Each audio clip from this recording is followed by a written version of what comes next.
the heavyweight fight between Frazer Clarke and Jeamie TKV for the British title. We know, obviously, Jeamie TKV won the fight and was delighted with himself, and he was in the studio yesterday talking to us about his win and how much the belt meant to him. What did you make of the fight, Spence? I didn't mind the fight, to be honest. Look, it was a tough fight. It was a gruelling fight. Yeah, the styles didn't connect, but Jeamie TKV is that guy that likes to make it ugly, likes to make it rough. We saw that against David Adelaide before he got knocked out. He was turning it around a little bit because he's very hard, unpredictable, you know. But I think for Frazer Clarke, he fell into the trap. He fell into Jamie's fight. He was trying to force it all the time. He started getting caught. That 11th round, he done well. Credit to him for getting through that 11th round and the 12th, actually, because he was out on his feet. Frazer Clarke fought the wrong fight, maybe showed his limitations, if I'm totally honest, because, you know, I think before the first Fabio Wardley fight, we said, is Frazer going to be able to make those adjustments? Did he stay amateur too long? He seemed to be a little bit one-dimensional, a little bit one-paced. And we sort of saw that there against Jeamie TKV, taking nothing away from Jeamie, because I thought that he fought the perfect fight. He made it ugly, but that's the way that he fights, and he's very effective. For Frazer Clarke, you know, it's a tough one. You go, where does he go from here? You know, that's the big question. How does he bounce back from this? What did you think of the scoring, Spence? I mean, there's lots of things about the fight that I didn't like, for what my opinion's worth. I didn't like the fight itself. I didn't like the fact he came out after the 12th round. And I damn sure didn't like the scoring from Terry O'Connor. Terry O'Connor. Let's go, boys. The scoring, 115-112 in favour of Clarke from Terry O'Connor was an absolute disgrace. Steve Gray had it 115-113 in favour of TKV, and Bob Williams 115-112. You go, well, I can sort of see that, or that's about as close as I can see it. Otherwise, it was wider for me. I think TKV was winning the rounds, and like I said, it was not a particularly attractive fight to watch, but I still think... Steve Gray's give a shade round there, and the bottom one... You can understand a couple of swing rounds. 8 rounds to 4 with the point off. With the point off, which is probably what I had it right, but I didn't Where's Terry going with that? Like, maybe, I'll tell you where he needs to go, Specsavers, because he was way out with that one. He shouldn't be anywhere near judging fights no longer in the UK, man. He's consistently put. In fact, he's not on his own. You know, the level of judging at times in fights that we watch and we are privy to be a part of here at talkSPORT, it baffles me at times. What are some of these people watching? Can I throw you a score, right? So Terry O'Connor, when he judged Tyson Fury versus John McDermott, he was the referee in that one, and he had it 98-92 in favour of Tyson Fury. That was a fight that John McDermott won quite clearly as well. That wasn't a close fight. For me, I think I had it 8 rounds to 4 in that fight. What's going on in it? Is it competence? Is it bias? What is it? No one want to say? Look, I'm one of the first to defend judges and referees, and I know half of them will probably can't stand me because I always try and tell the truth and I always say my opinion. I'm fine with that. If you like me, great. If you don't, no problem. I've got nothing against any of them personally. I just want to see fights being scored correctly, because I've been a fighter and I know what it's like. And you're training your ass off for 12 weeks, longer. You do 12 years sometimes. Absolutely you right. get in there and then 3 fellas who are sitting around the ring and you don't know the credentials. You don't know what makes them qualified to judge. You don't know how many fights they've done or what. But they're in charge of your destiny by, I think he won that round. And boxing's one of the only sports where the event's finished and we still don't know who the winner is. But why are we getting it so wrong lately? I mean, lately... It is tough to do, though. I've got to defend them sometimes. It is a tough job to do. The problem is, right, you have no unified scoring criteria. You've got the WBA, they've got their rules. This is how we score a fight. You've got the WBC, this is how we score a fight. You've got the British Boxing Board of Control, this is how we score a fight. Regarding the training... Do these judges bounce around? Yeah, but they bounce around all over the place. So therefore, I bet you, when you fought, nobody's come in your dressing room and said, this is what we're looking for today, boys. These are the rules today. This is how we're scoring this fight. So shouldn't judges stay with the sanctioning bodies? They absolutely should, right? But this is another thing. Regarding the British Boxing Board of Control, this is how they train their judges. So a new judge comes in and they're going through the processes. What they've got, they sit there, ringside, not actually judging the fight, but they're in the crowd there, they're judging it and they're going along. And then they put their card in, right? They put their card in.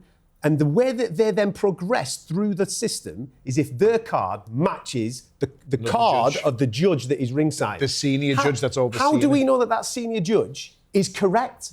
You're saying, well, I've done it and it's same as Terry's. You must be a good one then. So the selection criteria is wrong from the outset? Yeah, absolutely. But along them lines as well, what frustrates me the most is I would love to see them answerable to the media, and they could clear so much up with one thing. And I remember Steve Gray doing it was a knockdown in the Cattle fight, and it wasn't a knockdown, and he rightly called it. And I said, how did you know? And he said it was the way he fell. And I thought, that's experience. The difficulty with that is that the only time you ever drug judges in front of the media is when they've done something wrong. Yeah, I agree. You're not going to judge them if they're doing something good. I agree. And this is another thing. What we have to add, I'm sorry to interrupt you, what we have is, we have Robert Smith will come out and go, well, 8 of his 12 rounds were in coherence with the other judges. And like that doesn't make them right. It doesn't make them right, but that's how they look at it and review it. And the board will always defend the judges and say, well, I thought it was the same myself. This is another thing that grinds my gears. Maybe you boys have got an opinion on this, right? Refereeing and judging are two separate skill sets. Totally. Just because you're a good referee doesn't make you a good judge. Correct. I agree. What we should have is people designated specifically, Absolutely. I am a referee. I am a judge. Absolutely right. And you absolutely shouldn't be having a referee judging the fight at the same time. As we saw at the weekend in Molly's fight and in the fight that we'll get to later on. Anywhere else. It Should happens never. in the UK. Be specific with judging, be specific with refereeing. Do not have them. For example, Agreed. You'd have a referee, he might have a stinker here, he's back judging the fight, the next fight, and then his head's all over the place. That frustrates me. That's absolutely right. A judge can have a stinker and he's on the next That must be about resource and availability of talent. And we all know that the British Boxing Board of We just Control been speaking about how much money's in this sport. I know, but it's not finding its way into places like the British Boxing Board of Control, is it, to some extent? Well, you think it is, I guess, because you've got the ump about various things in terms of fines for those people, yeah. Despite all of that, TKV got the result and the right result in the end. Let's have a listen to him talking to myself and Jim yesterday. Look, I was in fight mode, you know. Anything could have lit me up a little bit, but it was all about mind games. I know Fraser, and I don't know if you guys watched the first presser. We kept it cool because me and him are cool. There was no issues, but I knew I had to go in there and play mind games, and I played mind games, and he did not expect that. So it was a lot of mind games. You think that played a part in the speed at which he came out of the blocks? 100%, because I set that tone and said that he couldn't do this, he couldn't do that. And then he tried to make a point, he tried to prove himself. I've never seen Frazer Clarke rattled the way he was rattled. Like, he was upset, he really wanted to make a point more, wanted to make a statement, wanted to get me out of there in the first round. So he came out steaming, out of the block, steaming at me. And that's when I knew the mind games worked, you know. Despite everyone being worried, you played the patient game. Yeah, I made sure I was patient, but once I got back to the corner, my team were happy with that. They said, he's throwing the kitchen sink at you. This is perfect. Yeah. Sorry about the interjection of Martin Keown there. That's an Arsenal player that's probably going to win the league from Liverpool. Paul? Yeah, Everton as well. Do you think that TKV is right, that he got into Fraser's head? I saw them in the studio, right, and irritated TKV during a break. And he was very uptight, very tense, very much in fight mode. Fraser was very clever, very relaxed, very condescending, getting a rise out of TKV, very comfortable and very self-assured. Yet he comes out in the first round very quick, which TKV alludes to the fact is, we got you in your head. Do you agree with that? No, and I'm not trying to put Jeamie TKV down, by the way. He's done great. I think it was the other way around. I thought Fraser was winning the man games in here. I thought Jeamie TKV was trying to stand up. So did I. Yeah. Well, but on the night, I just think, again, I'm not slagging it, saying off too much. I haven't really had much positive to say about it in the past. I just think the tactics were terrible. I don't know why he started that fast. Yeah. I don't know why he put it on TKV that fast. That fight, is that because he's a home fighter? All day written all over it. Jeamie TKV, actually, what he was saying there was the truth in what he was saying there, and I'll tell you why, because that was out of character. The way he acted in the studio was totally out of character for him. He's normally quite a quiet, reserved guy. No, he is. He did the same thing with David Adelaide. No, yeah, because he's playing the mind games. That's what he's saying. I'm talking about, yeah, so what I said was that it did have some sort of effect because Fraser did start the fight differently. So I think there's some truth in what he's saying there. He went out there purposely to get inside Fraser's head and behave the way that he did, because he's not that guy. Okay, well, is it more likely, and ask you boys, is it more likely that two things? Fraser thought he was above Jeamie TKV and wanted to assert himself, and was also fighting in front of his home crowd? Yes. A little bit, yeah. Yeah, definitely. I think he massive. I can't believe Fraser's performance, if I'm dead honest. To tactics. It's just the first 2 rounds, I thought, okay, we're on here. Yeah. Jabs out, looks good, sound. And then the conditioning just went like that. Yeah. I'm thinking, why are you fighting this kid's fight? He did get hit a couple of times as well, didn't he? And it does take it out of him, but he did. He got caught. It was a physical fight as well. He got a very physical fight. Like, but we're talking about an Olympic bronze medalist. There's no way that he should be allowed to be dragged into that scenario. That's the point. Like, you just go like, so you're looking at that going, that's Fraser's limitations. They're showing his limitations because he shouldn't be allowed to be dragged into a fight like that with someone like Jeamie. Jeamie fought his fight. Yeah. He made it very physical and very hard because that's what he does. That's where he comes out strong. And he sucked the life out of Fraser early. I agree. Who's to blame? Yeah. You've got a cornerman sitting there. Exactly. Who's been in the gym with you every day for the last 12 weeks, drilling you on tactics, and you get in, and there's nothing coming back. Like, why are you fighting this way? He was coming back, and the advice I was hearing in the corner was ridiculous. Yeah. And it's like this is the biggest fight in the kid's life now, live on BBC. If he wins this, he's back in the mix, so to speak, to step up to the next tier, which we've been speaking about in the first part of this show, and it's a big tier to be involved in. But if you lose, you've done. And the tactics, I just didn't. He started chasing more and more and more, and it was going against him. Every time he was trying that much harder, it was going against him. Yeah, but he was throwing shots and then wrestling. And wrestling. Yeah. And That's you're the thinking, point. With TKV, that's the point. He's from a wrestling background, he's Yeah. strong as anything. Yeah. It baffled me. TKV, the kebab fan, as I called him when I was watching it. Should the fight have been stopped? I know that's going to get me. I know it's going to get me. I know. Do you think the fight should have been stopped? I mean, I didn't like it around 11. I don't like it. I thought it should have been stopped. I do, Simon. And more so why I do. The cornerman's saying to him, and I haven't got nothing written down, notes from what I was watching, I was going, wow, what? I'm going to pull you out. And Fraser just sitting there, doesn't say a word. And he goes, that's it, I'm pulling you out. And then Fraser mumbles one thing and he goes, okay, and puts the gum shield back in. Don't threaten him with it, just do it.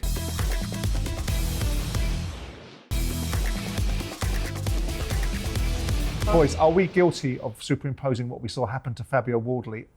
What Fabio Wardley did to him in that fight, and reminding ourselves that Fraser looked in trouble in this fight. If he hadn't have not had that big knockout against Fabio Wardley, would we be saying he's fighting for a British belt here? He's got to go all the way. He's in the 11th round. Listen, I would have let it go. What I'm saying is that, to me, that fight shouldn't have been stopped. The only one that should have stopped it was the corner. But from the referee's point of view, he's got to let it go. Because it's one-sided. The corner should have pulled him out. The corner didn't pull him out. So from the referee's side of it, I was watching in that 12th round. Up to that point. It's down to the ref. Right, up to that point. Did you believe? They're having that conversation at the end of the 11th, right? He's just been battered for 3 minutes. I thought he was going to get stopped in 12th. Right. I thought he was going to get stopped in the 11th, and fair play to him, he managed to get through it. Up to the point of that moment, had Frazer Clarke showed you anything in that fight where you thought to yourself, he's going to knock Jeamie TKV out? Absolutely not. Because he was well behind on them cards. Absolutely not. I think that So would you have sent him out for three more minutes? On the wrist that he was about to get What I was going to say, though, me, Adam, when has he ever shown signs of knocking anyone out late? But He's for not me, the biggest of punches. If I'm in his corner, I'm pulling him out. Because I'm making that decision. I'm going, you live to fight another day, mate. You're totally gone. You're not going to do anything in the 12th round because it's been such a grueling fight. He looked gassed from round 7. So you go, it's down to the corner then, because from the fighter's point of view, he's going to go out. They're gladiators. That's what they're going to do. What's the body language of him in the One word answers from all of you. I mean, I'm not going to answer this question because I've been nowhere near a ring. And Adam, you can decide whether you want to jump on that particular pedestal. Should Fraser retire now? No. I can't see anything else for him to do coming back from here, so for me, yes. Adam, you want to get on board? Do you know something? I'm going to reserve judgment because, like you say, I haven't fought, so I don't know what's going through his head. He can't retire off the back of that loss. He should be winning that level. Absolutely, but in heavyweight terms, he's still relatively young enough to come again. That's the point. Usually, yes, but after 2 big Olympic cycles with Anthony Joshua, Joe Joyce, and all them hard fights that he's had in the WSB, and all the fights in the amateurs. I watched Frazer Clarke in the ABA Championships in the national quarters, semis, finally got cut in the semis. Cut needed about 7 or 8 stitches. The doctor put one in and said, you're fighting tomorrow, just leave it there. He's fought the next day and the cut's opened up again. The point I'm getting at is he's got miles on the clock from the amateurs as well. And I don't want to see the lad get hurt. I think he's a good lad. I think he's a lovely lad. There's no one in boxing that dislikes him. And he's had a couple of stoppages now. By the way, beating that in a way of war. No, I'm not going to get involved in that because I don't think it's my gift to say to a fighter what he should and shouldn't do.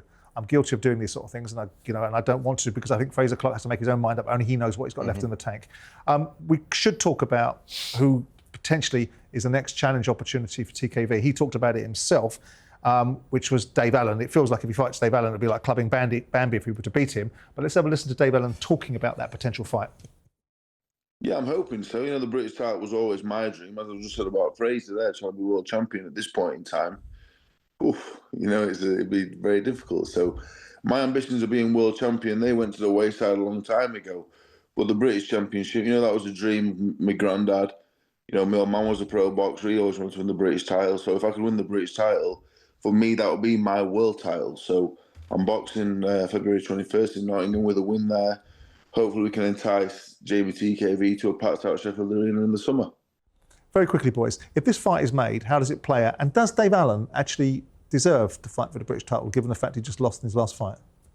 I think that, he's a worthy challenger for sure. How does the fight play out? It's a tough one for Dave because Jeamie TKV is a very awkward customer. Difficult fight. And he's got a good engine as well. So, I think that Jeamie TKV would go start favourite coming off that win against Frazer Clarke, going into that one. Boys? Well, he's got a fight in February, hasn't he? So win that, and then maybe we can have another discussion as to whether he deserves it. But at the end of the day, we know that this is a business, not necessarily a sport. He's got the profile.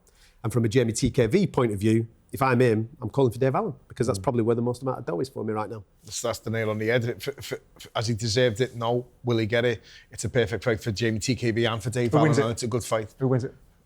It's But a based on slobber what knocker. you've seen, it should be TKV that wins it. But Dave Allen, as you said, he's been getting himself in good shape recently. Even though he lost his last fight, he was in better shape for that. If he can be in even better shape for the next one, then he's definitely got a chance. Absolutely. What did everyone think, before we close off this subject matter, about the BBC's coverage? I mean, I don't think Ben Shalom liked my idea that it was sort of Poundland. And I spoke to him earlier on. I didn't think it was great. No. I know that they're back in the block, but this is the state broadcaster. You only get one opportunity to create a first impression. What did you think of the whole coverage? It was dated, mate. It looked like it was filmed on a potato. The presentation was old. Boxer have lost their identity. When they came into this sport, I was quite excited because they were like that younger brother, just annoying younger brother that was like trying to be the renegade and what have you, and didn't really conform to what everybody else was doing. And I was like, yeah, this could be fresh, this could be new. You don't need to be like Matchroom, you don't need to be like Queensberry. They've cracked that market. You do you. And then over the last 3 to 4 years, they kind of diluted what they are and morphed into like a really poor version of what the other two behemoths are. And that at the weekend, I was really disappointed in it because I wanted something new, I wanted something fresh, and it just felt a little bit... And okay, it doesn't help that the main event wasn't necessarily a firecracker, but just the presentation of it. Like even throughout the course of the week, mate, did you see it on the BBC? Did you see that fight getting pumped up throughout the course of the week? No. It just... I thought it felt massively flat. How much is that down to the broadcaster, though? You know, what sort of input Yes, of course. does the broadcaster have on, you know, the output of the show? But if you're the promoter, crack the whip, man. Get on them. Get on them and say, listen, hang on a minute. We've got this deal. We've got this wonderful opportunity. We can do this. We can do that. Go with them. Go to them with content ideas or whatever it may be. What you were famous for originally.